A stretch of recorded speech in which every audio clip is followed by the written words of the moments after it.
Good morning, afternoon, or evening, wherever you're at, ladies and gents. I am Kura Isagami, your resident Holly Jolly Tinkerer and Medarotter here at the Medarot News Network, bringing you all the latest developments and happenings with our favorite pet fighting robot series. Now this week, I was kind of expecting that we would get some kind of Christmas event or bot to highlight the upcoming season, but it looks like Imagineer and Medarot has had other plans, which is still totally fine. As this week, we do see a lot of reruns of bots that were centric to Medarot 9 in particular, as Christmas Eve does celebrate the anniversary of the game's launch back in 2016. Means for this week, we do have the introduction of two brand new models that were introduced in Medarot 9, making their debuts in Medarot S. And in addition to this too, we were also given a teaser as to what to expect coming the new year, which we may have a little more in light and in plan of once that does come to pass. That being said, let's go ahead and jump right into the Academy Grand Slam here and start up with the one of many gacha banners we do have highlighted this week. Starting the banners, of course, is the Emerald's Dragon type DRA-03 Shenlong with the kit of Fire, Double Charge Blade, Float Legs, and the leg ability of Shape Memory. For anyone that has played Medarot 9 or even seen gameplay of it may know, Shenlong is also capable of a meta change form into a long dragon. In this form, he changes his kit out for Fire, Deathlock, Repair, Light Legs, and the Blowbeat leg ability. Behind him and the other newcomer joining us this week is RPN0 Queen Braid, the Rapunzel type, with the kit of All Repair, Double Countdown, Multi-Legs, and the leg ability of also Shape Memory. Then, of course, behind these, we have a very large handful of rerun banners going live this week too, again also highlighting a lot of bots that came from Medarot 9 as newcomers. First of which is TIG-01 Growsome Tiger with the kit of Destroy, Double Assassin, Biped Legs, and the No Guard leg ability. Growsome Tiger is also capable of transforming into a meta change mode, and in this form she changes her kit out for Charge Blade, Destroy, Counter Guard, Multi-Legs, and the Straight leg ability. Now just these three alone, Shenlong and Growsome Tiger, are going to be really nasty for sure, and even as weird as Queen Braid looks with the particularly unorthodox design, it is worth noting that Queen Braid is the first female model to have Countdown in existence, which may make her place on most teams particularly interesting and nasty, given how dangerous that skill can be up to current. Now, in addition to the other gacha banners we have going live this week as well with the reruns, we are of course starting with the starters of Medarot 9, KBT-12 Juke with the kit of Charge Buster, Power Rifle, Mega Gatling, Biped Legs, and the Bullet Rain ability, and my personal favorite, KWG-12 Manjiro with the kit of Cyber Core, Sword, Break Hammer, Biped Legs, and the Rush ability. In addition, we also see the final boss of Medarot 9 making a rerun as well, the Gender N-type ALI-03 Metal Eater with the kit of Deathlock, Ghost, Ghost Shot, Float Legs, and the Auto Repair leg ability. And then last but not least, we are also seeing a rerun of RAN-01 Rhino Dash with the kit of Pile, Double Guard 500, Wield Legs, and the Adversity leg ability. We do have a lot, and I mean a lot, of gacha banners going up this week, but all of them have very, very handy skills one way or another that can be used anywhere. For veterans that may have one or two or a few of these parts, this may not seem like a lot in a great week to kind of stockpile some more resources. But to the newcomer and the rookie that has started playing recently, this is going to be your goldmine for fantastic parts you can use anywhere with very wide variety of skills and versatility.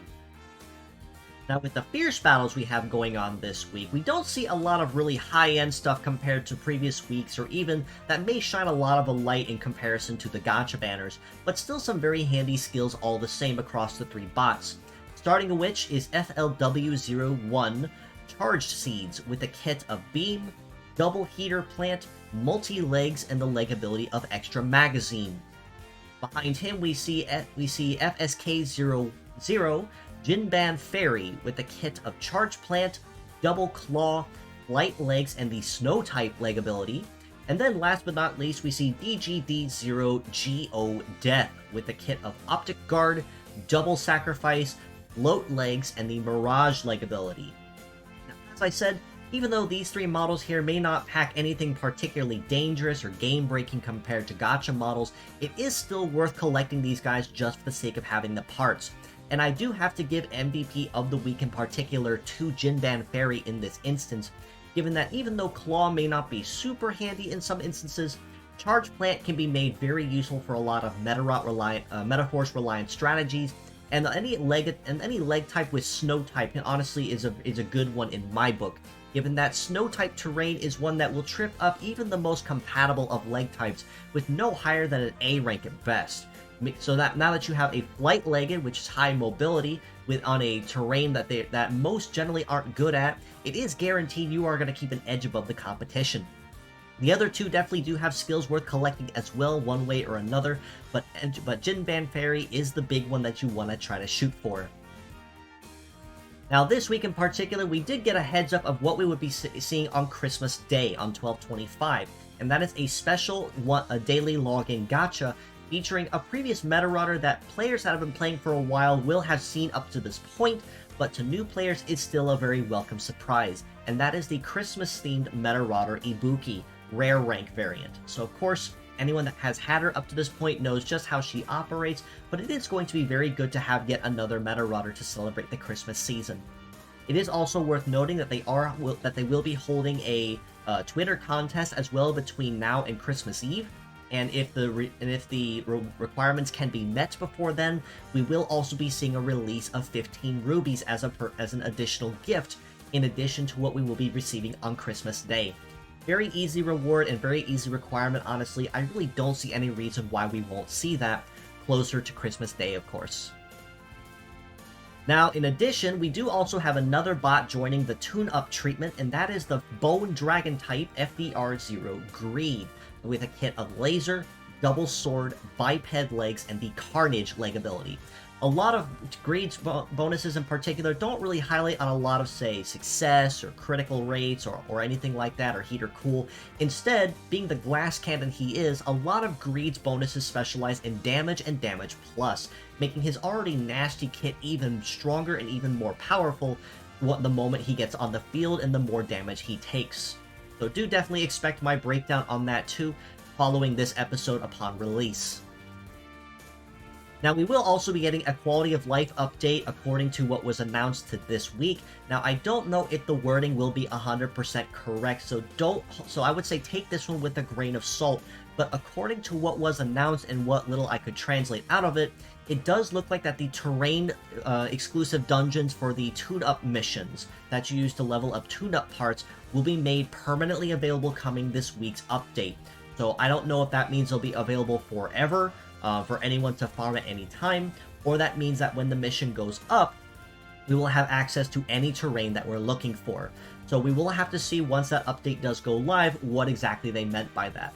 But all the same, it is going to be very good for powering up and getting those tune-up missions done just for the sake of having them. Now, that was most of the stuff that was highlighted for this week leading up to Christmas. But they did also give us a little bit of a teaser as to what to expect in the week following Christmas, which will include a couple new bots maybe, an event, and some new Medarotters. But starting that teaser of what to expect the week after Christmas is two new super rare ranked Medarotters, and that is New Year's Salt and Anise, which are both protagonists from Medarot 8. In this case, as super rare type Medarotters, New Year's Salt ability is to bypass all traps for one turn and buff the heat skill of the next skill by 15%. Nice's skill, on the other hand, will reduce all CG costs to 0 for 3 turns on any model that has a meta change form. Now, you're probably going to look at these and wonder, where have I heard these skills before? And you are correct, you have heard them before, but those were on the limited Halloween skins that we had just a couple months ago, with Phantom Retort, Phantom Lady, and Moonshadow. But with these 3 Medarotters joining the permanent banner, as far as I'm aware, it will make it easy to collect these and make use of those bonuses, because they are very good and definitely worth making use of. Now for the big event in particular following Christmas will be an end of year, start of new year event that will give a chance for a lot of very nice rewards. But there is one particular reward in particular that they highlighted specifically from this event that will make this a very, very big ticket event. Not necessarily for the sake of veterans who've been playing for a while, but mostly for the rookies that are just getting started or picked up the game fairly recently. And that is, in this event, you have the opportunity to collect all of the previous event reward medals that were from 2021. And that list in particular, as you see here, even includes the limited collaboration event ones, such as the Navigator or the Ranger, or even the Warrior medals that you see there in those bottom three. A lot of really good medals here, great skills, great natures. The Phoenix medal in particular, for anyone that has the Archangel type particle. That Phoenix medal, which is the second one from the right on the bottom row, is going to be your absolute go-to, as that medal is tailor-fit for her as the ultimate healer. But not just that, all of these medals are fantastic, and they will make building your teams a lot easier since you have much more flexibility making use of these medals. It's also worth mentioning a good chunk of these medals metaforces too, such as, for instance, the Frost medal, which is the first one on that bottom row, is a metaforce that will change the terrain once activated. So these are going to be a lot of really big ticket items, like I said, not necessarily for veterans, but mostly for new players and rookies. So this is an event you absolutely do not ever want to miss, and you want to make sure you capitalize on getting those rewards. Now, on the community front, we are still always looking for translators for the Medarot 3 and the Medarot Reloaded translation projects. So if you have any knowledge in coding or cleaning or Japanese and have some time on your hands, we are more than appreciative of any efforts that you'd be willing to provide to help see these completed projects to reality. Progress on Medarot 3 has been going particularly well, albeit just a little bit slow, and there has been some momentum very slowly picking up on wanting to start up the Medarot Reloaded translation again. But we are still in need of manpower to do so. So if you have any knowledge again and you'd like to lend a hand, feel free to reach out to me or join us in our Discord in the link provided below so that you can reach out and ask about who to talk about, and we can forward you to get you up to speed on everything that has been done, on everything that still needs done up to date. Now for the weekly art highlight here on the MNN, I did find this piece relatively earlier in this week by Twitter user Kisi Dasiki, I do hope I did pronounce that correctly, highlighting a couple of very well-known devil types, which is Black Male and Blossom Male in particular, as well as Belzelga, which I did not see the first time around. So fantastic work highlighting some rather iconic devil types that a lot of folks know and love, and especially well known for their high power. And do also give this follower here on Twitter user Kana Mikana7, who did a very nicely detailed breakdown piece of Windclap, which was one of the initial starters of Medarot Navi, and well known for their fantastic, well-rounded kit. Fantastic work to both of these artists, and definitely give both of them a follow if you'd like to see similar art to this. But with all that, I believe that covers just about everything for this week's episode, as well as a little teaser as what we got going into next week. So as always, I do appreciate you all for stopping by, just as you always have. If you'd like to know more, you can follow us below on Facebook at the Medarot News Network page and the Metabots Forever community on there. You can also join us on Discord with Project Rising Beetle's official Discord server in the link provided and in the comments below, where we keep an even closer ear to the ground on the action. This includes any new merchandise, new games, translation updates, fan art. This is the first place you'll hear it before it goes anywhere else. You can also reach out to me personally on Twitter at ItsuGamiKura, so if you have any questions, feedback, comments, suggestions, I am open to anything you'd be willing to provide, and my DMs are always open for this very reason. I'd also like to try to make a little bit of a resolution early and try to make use of that invitation to make some new friends and actually try to pick up some new games and such and join more VTubing communities. So if you do know anyone that is open or looking, feel free to send them my way and I'll give them a friendly hello.